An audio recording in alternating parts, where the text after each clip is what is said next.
Hello and welcome to Survival Games TV.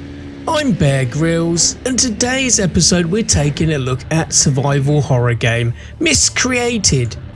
So this game has been out for a little while. It was released in December 2018. It's had mixed reviews, but to be honest with you, for the price that it's actually selling for currently on Steam, it's not a bad little game. It's got pretty much everything that you'd want in a survival horror game. It's got the limited supplies that you're going to have to search for. It's got hunting elements, as well as that really hard kind of like combat scenario that you will come across in the game. If you don't have the right sort of weapons or enough ammo, then you're going to find yourself in big trouble. So for those of you out there that like to scavenge and try and find food and resources as well as weapons and ammo, then maybe you want to give this game a try.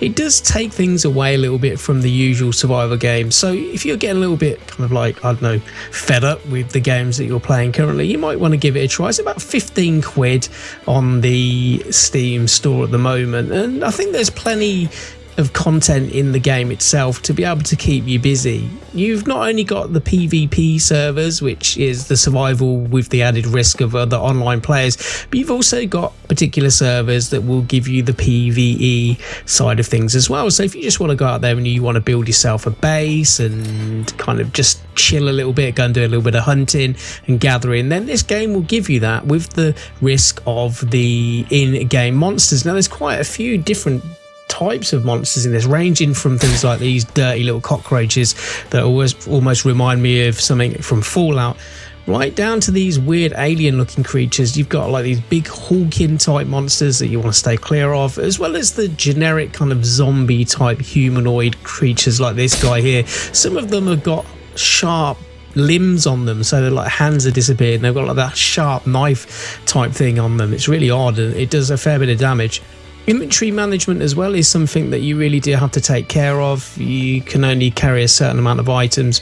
You'll also find that a lot of the food and drink within the world has become degraded, meaning that sometimes you'll find a can of drink, but it's not actually any good for you to be able to drink it. Things like here, irradiated water from taps.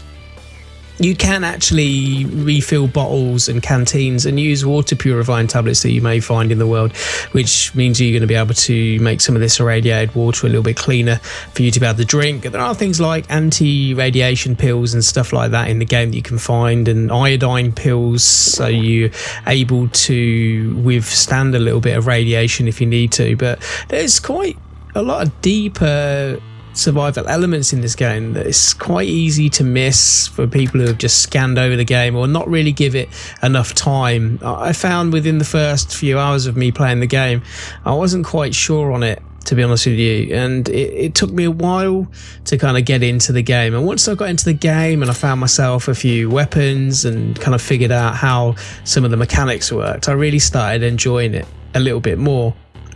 Now, with the gameplay kind of covered off really there in a nutshell, the actual environment itself within the game, it's not the best looking game I've seen. I mean, I'm running this on max settings at the moment and it still doesn't look that great. I mean, it's on CryEngine and you'd usually expect stuff on CryEngine to be just absolutely nuts, but I think it's good enough to give you a good experience. I think when you're in between towns, the graphics are quite lacking. There's not really much interesting things to see. Some of the grass and trees don't really render very well and it can look a bit rubbish, and especially when you're playing on these PvE servers where other players have built their really ghastly looking camps with all these weird neon flashing lights and different things on it. It really does break the immersion a little bit. But if you can get past that, once you get into some of the towns and cities and maybe some of the more rural areas like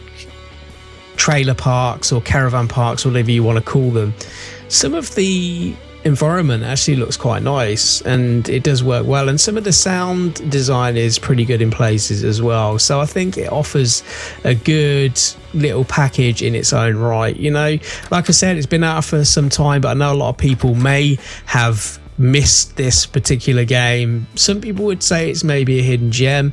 If you was to ask me, would I think it's worth buying. I'd say on a sale, yes. I mean, on a sale, it's like 15 quid, as I've said, in the store at the moment, but that could potentially be less if you was to go and, you know, wait maybe for some specials. But the great thing about this as well is they've also included a new DLC, which is called Canyonlands, and sometimes you will be able to get this as like a bundle if you wait for a sale, which is what I did. Canyonlands is very similar to what you're seeing now, except it's within more of a deserty environment. Being within that deserty environment comes with a few different types of creatures and whatnot, so you know, maybe you want to pick that up as well, although there's enough content to get your head around in the core game at this stage. So what I'm going to do is I'm just going to leave you to watch a little bit of gameplay now, so you can kind of get your head around what it looks like and what the game kind of feels like without me talking over the top of it. So remember that Survival Games TV is a new channel. We're just starting out with content, and we will be bringing you a lot of the survival games that are out there, be it new, old or early access, mods and whatnot in survival games. So just watch this space for more content. Don't forget to like, comment and subscribe. I'm Bear Grylls, and thanks for watching.